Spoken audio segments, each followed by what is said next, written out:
sesi buku PSS SMK Taman Selayang, ingin saya berkongsi satu buku bertajuk Lembaga Hikmat.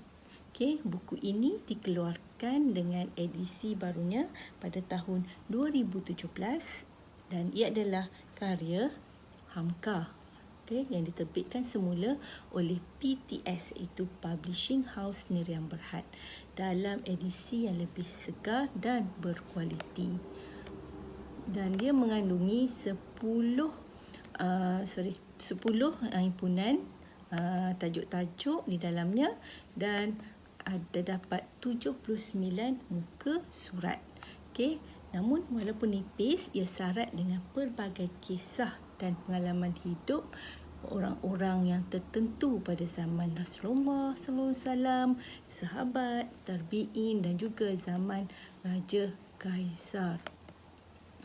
Jadi ia sesuai dijadikan perbandingan dan panduan untuk setiap insan, kerana setiap peristiwa yang dalam ini mencerminkan tentang kehidupan manusia. Ada suka, duka, tangis dan juga tawa. Jadi salah satu tajuk yang ingin saya kongsikan di sini ialah Jabatan Risik Zaman Dahulu Kala. Ia berkaitan bagaimana seorang puteri yang rupawan, iaitu Puteri Zakbar, hidup di negeri pinggir Sungai Tigris. Baginda seorang puteri yang bijaksana dan membangunkan negerinya dari kehancuran peperangan. Namun hidupnya penuh dengan dendam kerana di atas kematian ayahandanya, yang mana ayahandanya meninggal di semasa peperangan bersama dengan Raja Jasimah. Kemudiannya baginda berjaya membunuh pembunuh ayahandanya, iaitu Raja Jasimah. Raja Jasimah ini adalah raja yang sangat kuat dan pengaruh yang besar. Dan jadi bila Raja Jasimah ini telah dibunuh oleh Puteri Zakbar dengan tipu helahnya, namun atas kebijaksanaan perisik-perisik Raja Jasimah ni, Puteri Zakbar pula yang kemudiannya telah terkorban. Tetapi dia terkorban di atas kekhilafan puteri itu sendiri. Menarik bukan? Jadi lain-lain kisah ialah berkaitan dengan kehidupan batin dari orang besar. Kehidupan batin dari orang besar ini adalah berkisahkan tentang orang yang dilihat berpangkat dan berbahagia dan kaya raya dan memang dicemurui oleh orang-orang luar, namun hakikatnya mereka ni paling menderita. Cerita yang dikongsi di sini juga ialah cerita Jeneral muda Usamah bin Zaid, seorang budak yang dimerdekakan oleh Rasulullah SAW, yang akhirnya pada umur yang masih muda remaja telah diberikan kepercayaan oleh baginda untuk menjadi kepala perang bagi menghadapi musuh yang ramai. Kisah Usamah ini amat bertepatan dan boleh kita jadikan satu motivasi untuk anak-anak muda masa kini. Anak-anak muda perlu belajar dari orang-orang yang berpengalaman. Jangan takut dengan kepercayaan yang telah diberikan. Dan jangan takut kalau dimarahi, kerana untuk tujuan pembelajaran.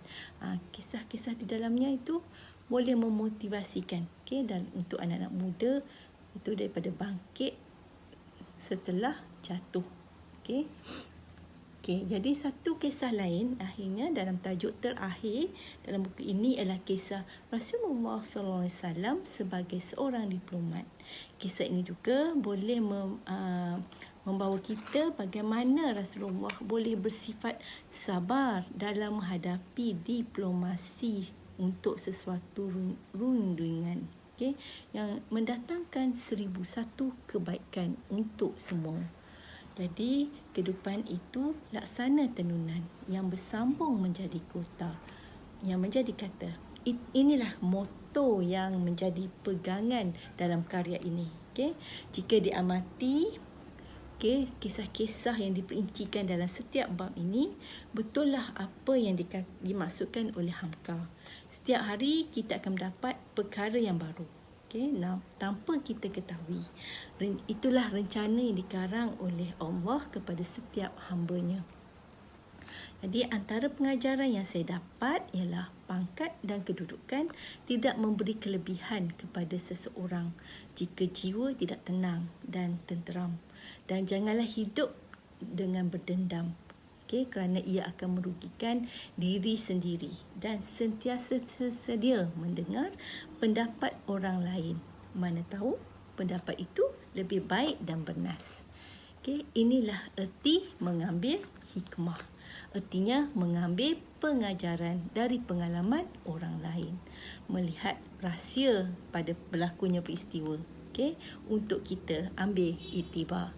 Okay, jadi 79 muka surat untuk 10 cerita amat nipis bukunya. Namun sangat berat dan mendalam kupasan untuk kita ambil ibrah bersama. Itulah Lembaga Hikmat karya Buya Hamka. Okey, saudara-saudari, membaca adalah satu pengembaraan. Tidak rugi jika kita amalkan budaya membaca. Saya doakan supaya semua jaga diri dan selamat membaca. Dan jangan lupa tekan like dan share. Bye.